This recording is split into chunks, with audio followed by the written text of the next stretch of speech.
octobre 1985. Ouando, jadis broussailleuse banlieue de Porto Novo, la capitale du Bénin. Sur l'hectare de terre octroyé par le gouvernement de la République populaire du Bénin d'alors, Godfrey Nzamdjo, un jeune, encore trentenaire à l'époque, posa ses valises en provenance des États-Unis d'Amérique. Pour la cause de l'Afrique, il venait ainsi de sacrifier son rêve de devenir grand professeur d'université en électronique et informatique. En Californie, je me suis rendu compte que ça n'allait pas. Pendant la crise depuis le 80, 84, 80, il y avait la crise en Afrique de grande sécheresse. Donc il y avait les images. Dans mon laboratoire en Californie, une des plus grandes universités. Donc mon objectif était pour m'acquérir des capacités de devenir un grand professeur d'électronique et tout ça. Mais cette réalité du monde continent, à genoux, que ne marchait pas, m'interpellait. Je me posais la question, moi, ma valeur c'est quoi? En tant que prêtre, en tant qu'Africain, en tant que scientifique, ça sert à quoi? Je suis allé en Afrique du Sud, au Nigeria, Libéria, Kenya. J'étais bouleversé parce que j'ai découvert que l'Afrique était tellement riche, les possibilités énormes que vous voyez partout. Et je me posais la question, pourquoi ce continent tellement doté des ressources humaines énormes, des ressources naturelles énormes? Pourquoi? Ça m'a bouleversé et ça a changé toute ma vie. Prêtre de Jésus-Christ dans l'ordre des prêcheurs, la congrégation des prêtres dominicains, docteur en électronique, en microbiologie et en sciences de développement, ce jeune brillant professeur d'informatique de la grande université Loyola Marymount University de Los Angeles en Californie n'était habité que par une seule conviction au moment de son retour en Afrique, son continent d'origine. Pour lui, l'Afrique n'est pas seulement un continent miné par la pauvreté, ravagé par les guerres, meurtri par la famine et les graves crises, comme le laissent croire les images souvent diffusées en boucle sur les médias internationaux. L'impérieuse nécessité de présenter à la face du monde une nouvelle image de l'Afrique qui relève la tête s'imposait alors. Ce fut le point de départ d'une audacieuse et très périlleuse initiative nommée Songhai.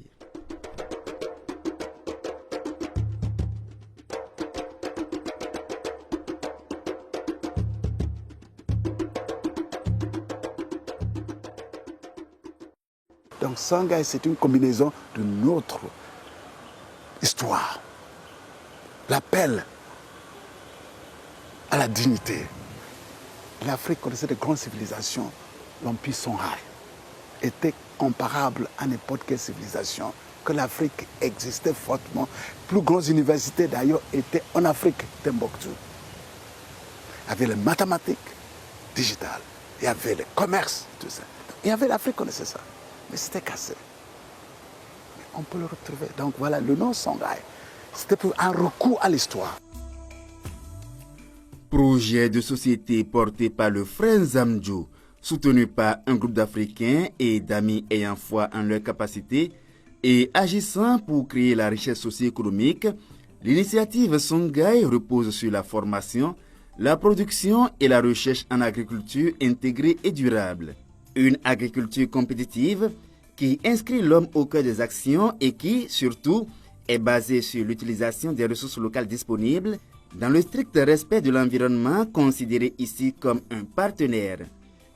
Ce que d'aucuns appellent le biomimétisme, qui consiste à observer les mécanismes de la nature pour trouver des solutions techniques ou technologiques innovantes et douces pour protéger et préserver l'environnement.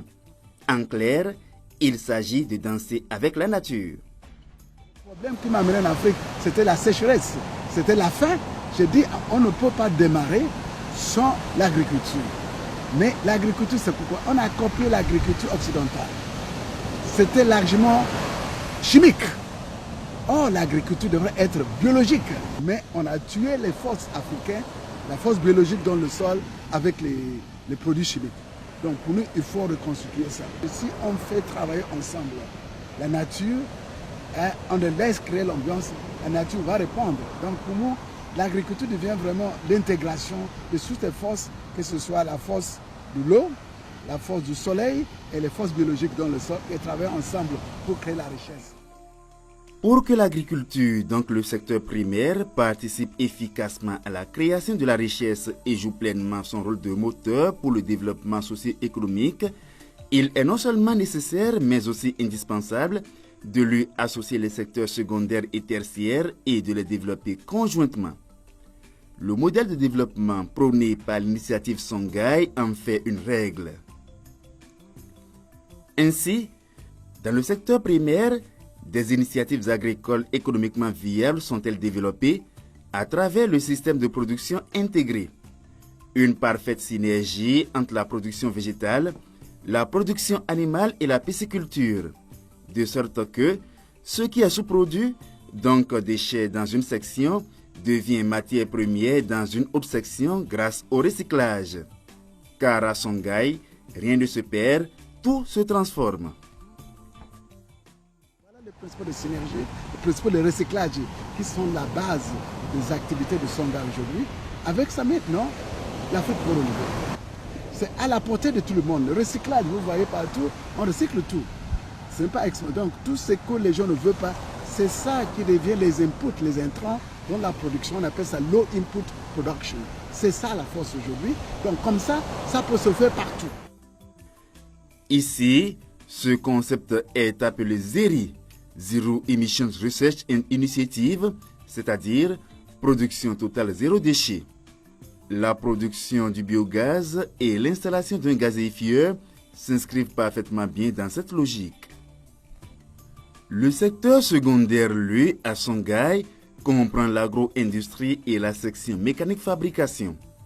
Avec sa maîtrise confirmée de plus d'une dizaine de filières de fabrication complète, comme entre autres les filières palmiers à huile et palmiste, riz, jus de fruits, alimentation animale, la section mécanique-fabrication permet de mettre à la disposition des entreprises agricoles des équipements agricoles adaptés à leurs besoins, localement fabriqués et moins coûteux, ce qui permet d'accroître la productivité, de valoriser les matières premières issues de la ferme, d'éviter les pertes post-récolte et d'ajouter de la valeur aux produits. L'agro-industrie s'inscrit elle aussi dans la même dynamique. Elle permet entre autres de mettre sur le marché local et régional des produits agroalimentaires sains qui correspondent réellement aux besoins des communautés, d'augmenter les revenus des entrepreneurs agricoles et de susciter la création de petites et moyennes industries décentralisées. En appui au secteur primaire et secondaire, le secteur tertiaire intervient. Il regroupe les services de commercialisation, de marketing, d'infrastructures d'accueil comme les complexes d'hébergement, les restaurants, salles de conférences et de réunions. Il prend également en compte bien des services comme les transports, les technologies de l'information et de la communication et surtout la formation fonctionnelle des ressources humaines. Car, dit-on, il n'y a de richesse que d'hommes, mais d'hommes capables. Songhai n'est pas l'argent. L'argent est important, mais ce n'est pas le plus important. La terre est importante, mais c'est le plus important. La technologie est importante, mais c'est pas le plus important. D'où les 5 capitaux du Songhai. Premier capital, Songhai, capital humain, l'homme, qui est équipé, comme je vous ai dit. Deuxième capital environnemental. Avec ça, la technologie alignée avec ça. Troisième, capital social. Groupe de comportement. Capital donc technique. Dernière, c'est capital financier. Si les premiers 4 capitaux ne sont pas en place et vous mettez l'argent, c'est échec total. Que ce soit dit, le plus important, c'est l'homme qui est renouvelé. Oui, basé sur l'homme, mais quel type d'homme? Bien évidemment, des leaders socio-économiques qui savent utiliser à la fois leur tête, leur cœur et leurs mains. Donc, des acteurs créateurs équipés de savoir, savoir-faire et savoir-être et capables de valoriser efficacement le riche capital environnemental de l'Afrique. Tout ceci fait de Songhai un modèle de développement unique. Il se décline aisément en 4 principales composantes, à savoir un parc technologique, un parc industriel, un centre d'incubation, de formation et de développement de ressources humaines, un centre de services. En 3 décennies d'existence et d'activité, l'initiative Songhai a capitalisé bien des expériences qui ne laissent indifférents ni gouvernants, ni acteurs institutionnels et partenaires, ni non plus simples visiteurs, tant s'impose son modèle de développement. D'ailleurs, en 2008, les Nations Unies ont promu Songhai au rang de centre d'excellence, tout comme la Communauté économique des États de l'Afrique de l'Ouest, qui le reconnaît comme centre d'excellence pour les projets d'entrepreneuriat agricole de la CEDEAO. L'implantation du modèle dans d'autres régions va alors se décupler.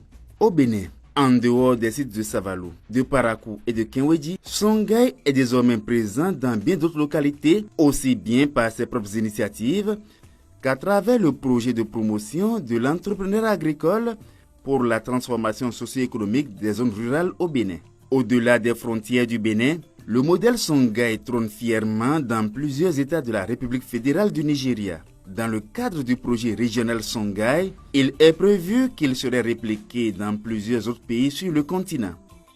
Avec plus de 3000 entrepreneurs socio-économiques formés en cycle long, sans compter les milliers de stagiaires issus des pays du monde, plus de 2000 entrepreneurs socio-économiques installés à leur propre compte et organisés en réseau, plusieurs centres opérationnels au Bénin et en Afrique, plusieurs organisations et institutions partenaires, une agriculture biologique qui danse avec la nature, un éventail de solutions techniques simples toujours contextualisées, des ressources humaines équipées techniquement, moralement et spirituellement, le modèle de développement prôné par l'initiative Songhai, modèle fondé sur le concept des villes rurales vertes et l'économie de communion, est la réponse adéquate aux 3 principaux défis de l'Afrique: l'environnement, la sécurité alimentaire et l'emploi des jeunes, pour faire reculer la pauvreté. La pauvreté, ça veut dire quoi? La pauvreté n'est pas une maladie comme le palu, comme le malaria, qu'on peut guérir avec les médicaments, mais c'est notre incapacité de tout d'abord voir ces possibilités et développer les capacités de les exploiter, de les canaliser pour créer les richesses qui correspondent à nos besoins et désirs. Pour moi, c'était simple. La pauvreté ne vit alors que dans les communautés en panne d'inspiration. L'incapacité des Africains à saisir les opportunités et profiter des potentialités qu'offre notre riche capital environnemental et humain reste donc le principal handicap à notre marche vers le développement. Avec l'initiative Songhai, le sort de la pauvreté en Afrique est en train d'être conjuré. La soutenir en dupliquant partout le modèle reste alors le moyen le plus sûr d'y parvenir.